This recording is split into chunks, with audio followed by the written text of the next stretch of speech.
Was it not the intention of you and your dad to write this book together? We started it together, yeah. In fact, Annie Francis came over to the house. Remember Anne from so many great films, and she's gone now, sadly. But Anne was over, and she said, Peter, you know, because I've known Anne since they did Blackboard together in '55, and I was 10. I was born in 1945. So she said, you got to write the book, you got to write the book. And she kept harping on me. I said, oh, Anne, you know, I've done little classic images kinds of, you know, films of the golden age, you know, monographs, you know, 300-400 words. But I said, I just don't know. But I said, okay, because I'm the only one who could do it since I had all the source material and had, you know, of course, knew everything. And so, yeah, we worked on it for 2 years, and then he passed in 2006 at age 90.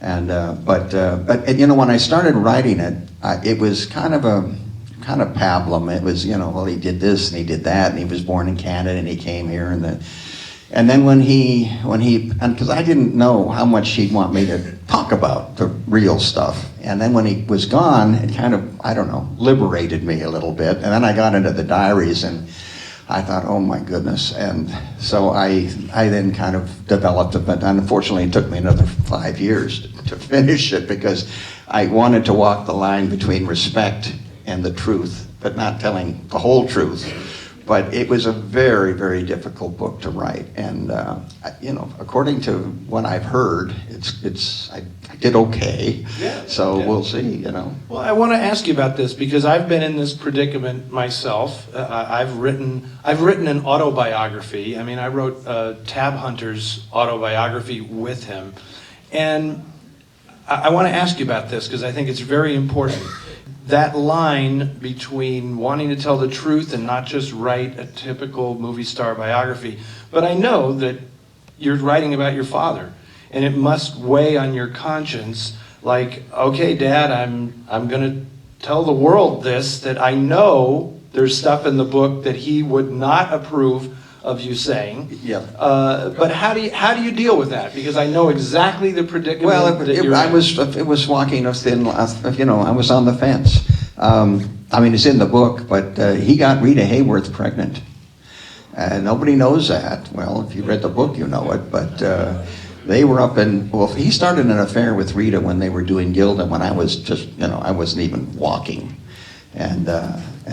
So he started an affair with Rita, and actually they knew each other back in Santa Monica before she became an actress. The first film they did together was in 1940, called A Lady in Question. It was his 5th or 6th film, and they met before then. She was dancing in these ships off the coast of, I don't want to get into all of this now, but I'll just, if you're with me, there was gambling ships. Tony Cordero, I think his name was. He had all these ships off the coast, the wrecks and these different gambling ships.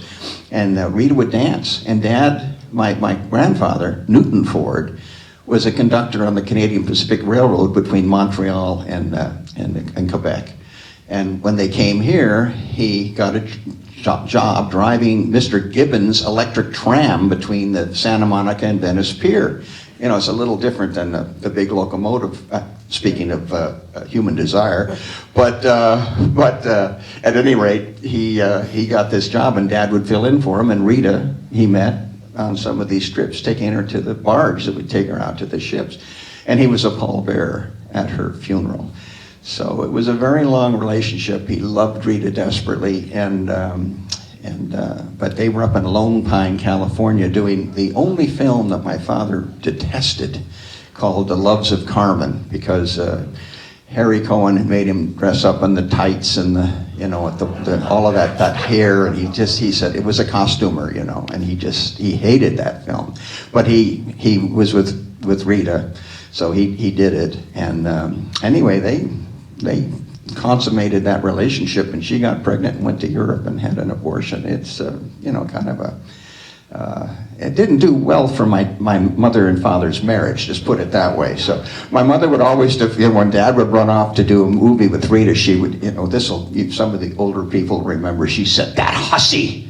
So Rita was the hussy in the family. And of course, I told you about Orson coming to the house. And Please share this with the audience. I found this quite the amazing anecdote. well, they were divorced, but Orson had still. No, there were Orson Welles and Rita Hayword. Yeah, I'm sorry, married. Orson Welles.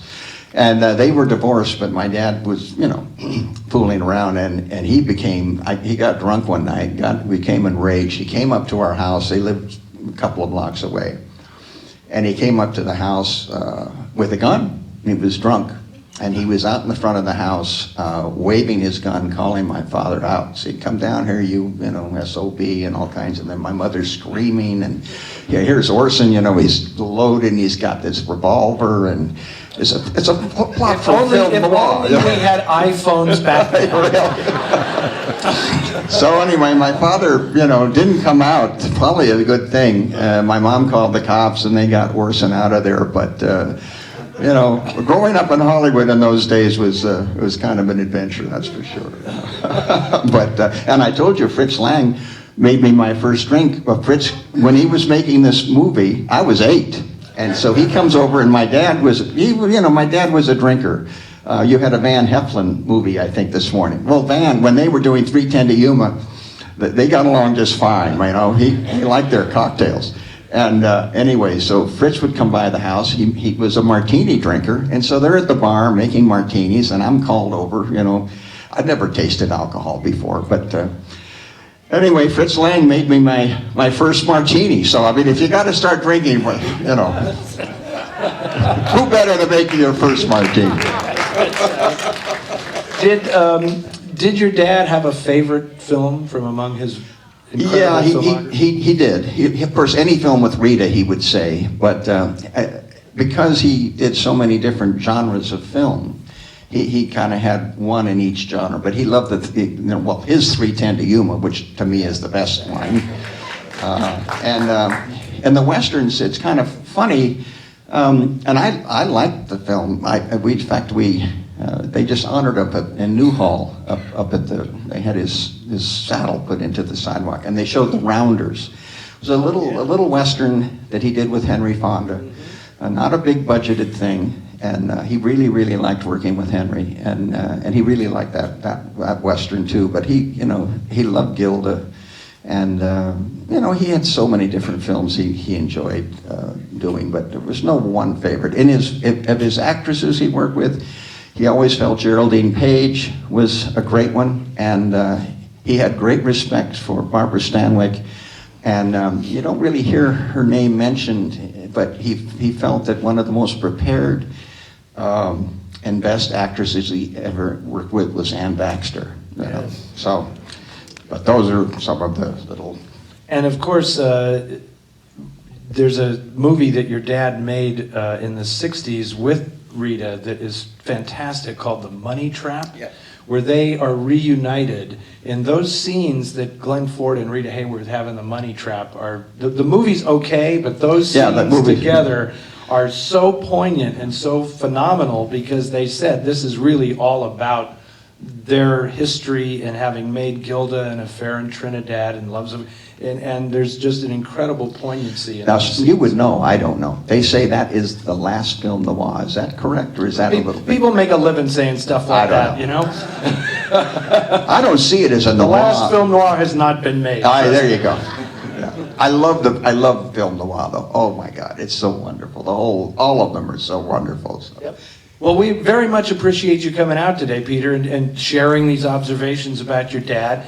There are going to be many more stories that he will not say publicly from the stage that I'm sure we'll have maybe a martini later. I hope. And we'll share some of these stories, and I hope you will all. This is what's so great about doing these shows here in Palm Springs. We're all hanging out together, so I'm sure Peter will be happy to share some of these stories. I'm here to talk about anything and everything. And the book is fabulous, and please avail yourself of the availability of the book and the availability of Peter Ford. Thank you very much for joining us today, Peter.